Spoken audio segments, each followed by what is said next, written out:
Christiane, experienced that more stringent nature yourself. You were actually supposed to interview the Iranian president there in New York at the UN. Tell us about why this didn't happen. Well, Brianna, it's very unsettling because we were going to have the first exclusive here in New York. He'd already done an interview in Iran with 60 Minutes where the headscarf was also an issue. But there, because it is the custom, one always does wear the headscarf when one's there. That's just, otherwise you couldn't operate as a journalist. Here, in New York or anywhere else outside of Iran, I have never been asked by any Iranian president, and I have interviewed every single one of them since 1995, either inside or outside Iran, never been asked to wear a headscarf.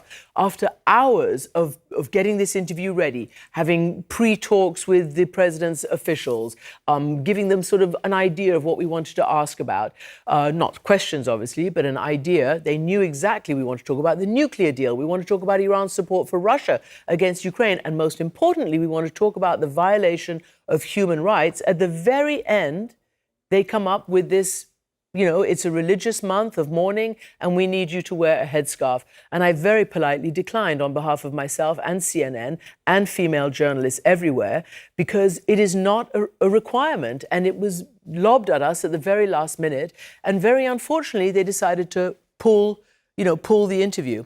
So it's a problem, and we've had, you know, for instance, the foreign minister of Sweden and others, you know, criticize these protests and the crackdown, the violent crackdown in Iran, and saying women's rights there need to be respected.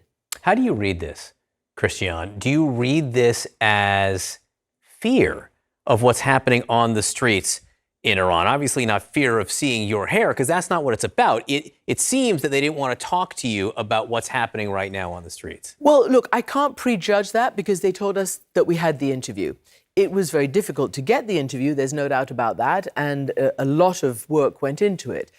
I think if I could just guess, and how do I read it, I think that he did not want to be seen with a female without a headscarf in this moment, either because he calls it a religious month or because people would say, how come he's sitting down with a foreign journalist who's not wearing a headscarf, and yet inside Iran they're cracking down on young women who are not wearing their headscarves. But the fact of the matter is the women are wearing their headscarves. Sometimes in protest they take them off. But the authorities, and I know because I've been there and seen it, each year they change their boundaries and their lines. Sometimes the headscarf has to be here. Sometimes it's okay if it's here. You just never quite know what the parameters are. And these women have fallen foul of that. And Christiane, I have to let you go here. We're running out of time. But just very quickly, when you see those protests on the street, I think there's a tendency for people to say, oh, this time it's going to be different.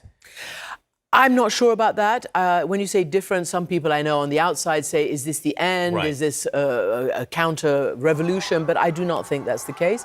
I don't think the numbers are there. And I do know, because I've experienced it myself, for instance, in 2009, that the regime has all the power and will crack down very hard.